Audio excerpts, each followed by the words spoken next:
And it turns out it's Hansi Flick, who's pretty good in finals. It must be a feeling that he's been having, because if you look at his finals across his time with both Germany and what he's done with Bayern and what he's done with Barcelona, he has managed to win almost all of the finals that he's played in, and today is another final win today. It is 3 from 3 with Barcelona. So Hansi not Flick, almost all according to this list. Okay, I've got 7 of the 8 final he's overseen going into this game. That's it. You're going against. Yes, going against the research. statisticians today. Yeah, going all against right. them. I like it, Kate. All Going right, broke. Luis Garcia is with us, joining us now. Luis Garcia's got to be happy after seeing that. Another win for Barcelona, a worthy one for you, Luis.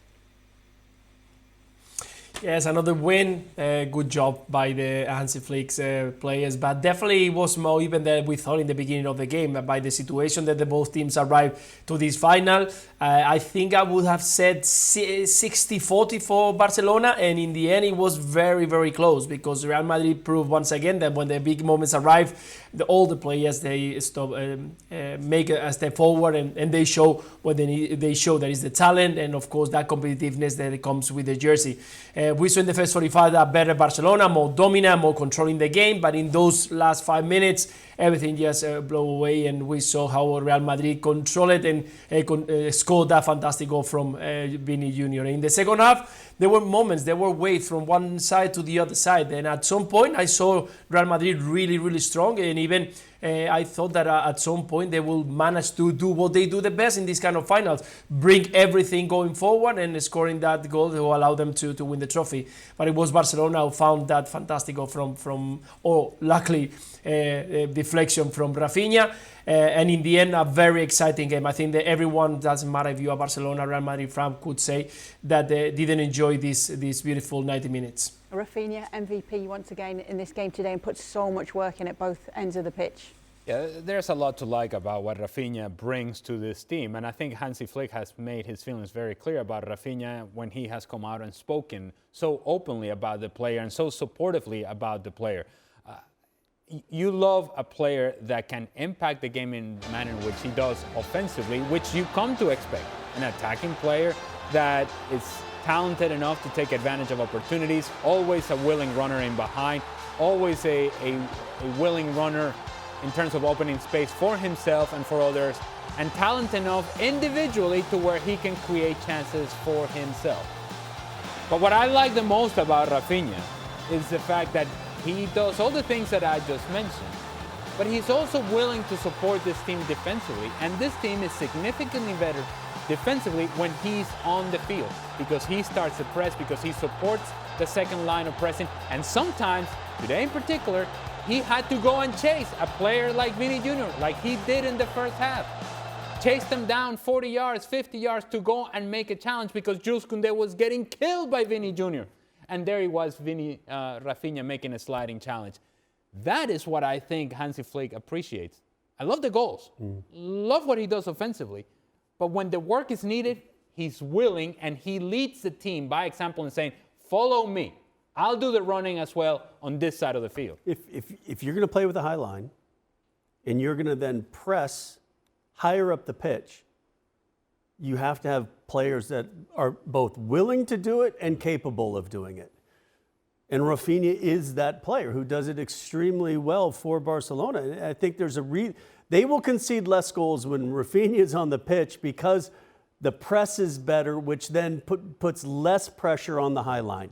And obviously him missing for a portion of the season so far was a big loss.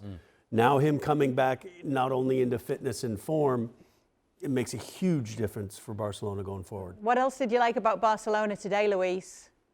Well, I think they got a good rhythm. They control well the game for many minutes during the game. I think that Frankie de Jong and Pedri did a fantastic job doing that, trying to keep the rhythm high or slow, depending on what were the needs of the team. I think in defense, we didn't see anymore that high line, that aggressive high line. I think the Hansi Flick has managed to control a little bit. The line was high, the pressure was high, But for many minutes, when you could see that Vinicius Junior was hanging on the left side, there was a control over that kind of situation.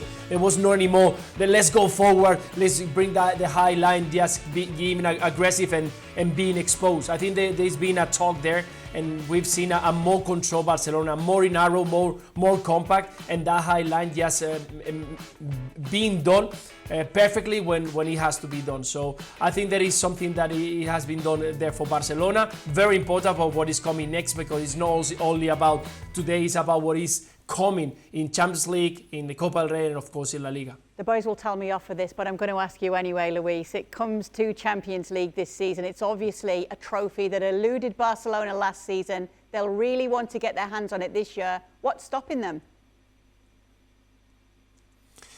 Well, I guess the mistakes at the back. I think once again we've seen Barcelona struggling against a Real Madrid that today they were not having the day. They were all very narrow at the back, and you were controlling. At some point, you made mistakes with the ball. You lose the ball quite easily on the midfield, and then in a counter-attack you are killed. And Barcelona, kind of, we've seen many times happening this during the past half of the season. So they need to continue improving on that. I think that this Barcelona is ready to fight for and challenge for the Champions League, but needs to control, needs to dominate. Control is probably the most important word that we're going to hear from now until the last part of the season. Control the games if you want to win a trophy like the Champions League. No.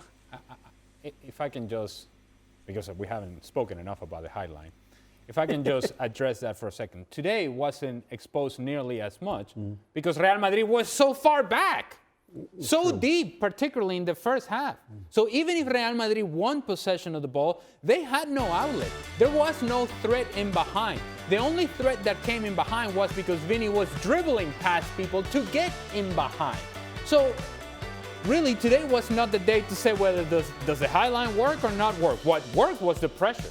The initial pressure that allowed Barcelona to get possession of the ball right away and get on the attack right away. But Real Madrid had so many numbers behind the ball that by the time they won the ball, there was, again, nobody making a run in behind, no outlet, no way to stretch Barcelona. It was all done individually by the effort of Vini Jr. in particular. Other than that, no real threat. The effort from Vini Jr. with the ball. Correct. Because multiple times, Gonzalo Garcia tried to start to press and then realized that he didn't have any help, so there's no point. I might as well just step back and get into defensive shape because nobody else was going to help him with that press. But on the point of Vini Jr., Xabi Alonso had said before the game, we need him. He has got to do it for us today. He did. We saw a great goal from Vini. What did you make of his performance today and the subbing off of him? We've heard afterwards, by the way, from Xabi Alonso that he had cramps. Well, I mean, I think this is what we expect, at least what I have expected to see from Vini. And it just, we haven't consistently seen that, particularly since the introduction of Mbappe into the Real Madrid squad. And so you're thinking, okay, you haven't scored in a bunch of matches. You not only get a goal, but you get a spectacular goal, and you were dangerous throughout the match. So then I didn't understand why in this stage, when you knew you had a not 100% Mbappe to come on, and you had a guy that was tormenting Koundé, tormenting him throughout throughout the whole match, and you needed a goal. It really, and you've been battling with this player. You've had these situations, and now here was an opportunity where the player and the manager could come together, and the manager could say, Vini, yes, this is what we want to see from you. And instead, all that focus gets shifted to him pulling him off at an unideal moment for no reason. But you listened closely to Xabi Alonso speaking after the game when he explained why he did take Vini off. Well, according to Xabi Alonso and what he said in the press conference in very clear Spanish, and I hope I still understand my native language, he said, well, look, Vini, he lasted for 85 minutes at a very high level, but he asked to be substituted because he was struggling with cramps. Now, I wish you could have seen the press conference with us. Because while he was saying what he was saying, it wasn't all that convincing. I wasn't convinced that he was telling me exactly what happened, because he said he lasted 85 minutes. He didn't. He took him out in the 81st or 82nd minute, right? Beyond that, even if his leg is falling off, you leave him on the field. Because 30 seconds earlier, he was running circles around Jules Koundé, and he was the one player that consistently had been good for you offensively. The only threat that you had in the attack up until that point had been VINI Jr.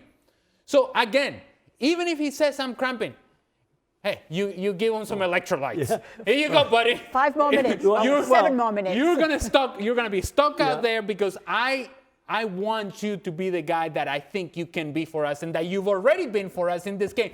This was, I don't think there's any argument that this is the best game that VINI Jr. has played under Xabi Alonso, and you take him off the field. I don't get it.